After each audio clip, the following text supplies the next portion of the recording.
Hi అండి, అందరికీ నమస్కారం అండి. ఈరోజు శనగపిండితో మెత్తటి పకోడీ చేయబోతున్నానండి. పిల్లలు ఉన్నారు, సండే కదండి, అందరూ సాయంత్రం పూట తింటారని చేస్తున్నానండి. ఇదిగోండి, ఓ పావు కేజీ శనగపిండి తీసుకున్నా, జల్లించి పెట్టుకున్నానండి. పచ్చిమిరపకాయలండి, మనం తినేదాన్ని బట్టి కారాన్ని బట్టి వేసుకోవాలండి. పచ్చిమిరపకాయలు వేసాను. ఉల్లిపాయలండి, కొంచెం పెద్ద సైజు తరుక్కుంటే బాగుంటాయండి ఉల్లిపాయలు.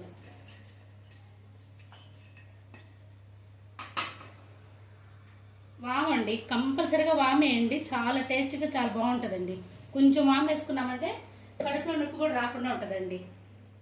సోడా ఉప్పు అండి, కొంచెమే వేస్తున్నానండి, చిటికెడు.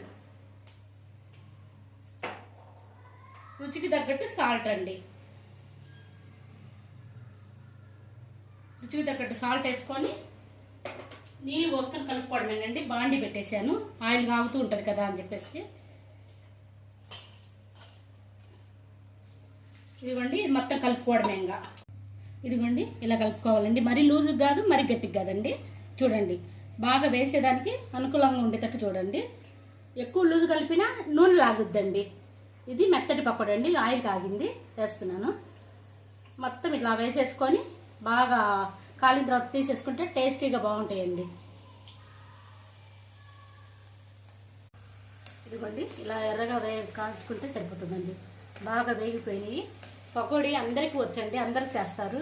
కొత్తగా చూసే వాళ్ళకి కోసము ఈ పకోడీ చేస్తున్నానండి. మా పిల్లలు కూడా చూస్తారు కదా, బాగా నేర్చుకుంటారు కదా అని చెప్పేసి వీడియో చేస్తున్నానండి. ఇదైతే అందరికీ వచ్చిన అదే తెలుసు కదండి, ఈజీగా అయిపోయింది. ఇదిగోండి, ఇలా బాగా కాలిన తర్వాత తీసుకుంటే సరిపోతుందండి. నేను ఇంట్లోనే ఇవన్నీ వేస్తానండి, సాధ్యమైనంత వరకు ఇంట్లో చేస్తాం. మా వారు ఏంటంటే కొంచెం పని ఎక్కువ అవుతుంది, వద్దులని చెప్పి బయట తీసుకొస్తున్నారండి. మేమైతే బయట ఎక్కువ తినమండి, ఇంట్లోనే అన్నీ చేస్తానండి. నేను చాలా వరకు ఇంట్లోనే చేస్తా.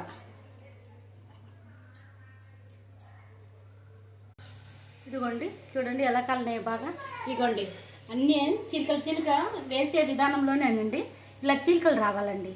ముద్దలాగా వస్తే లోపల పిండి పచ్చిగా ఉంటుంది.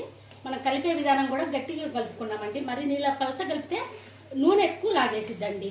అందుకని ఇలా కలుపు. చూడండి, అన్నీ ఒకే సైజు ఒకే కలర్ వచ్చింది. మనం వామ్ వేసాం కాబట్టి కడుపులో నొప్పి కూడా రాదండి. ఇదిగోండి, ఈజీగా తొందరగా అయిపోయిద్దండి. పకోడీ చేశాను. బాగా నచ్చితే మాత్రం లైక్ చేయండి.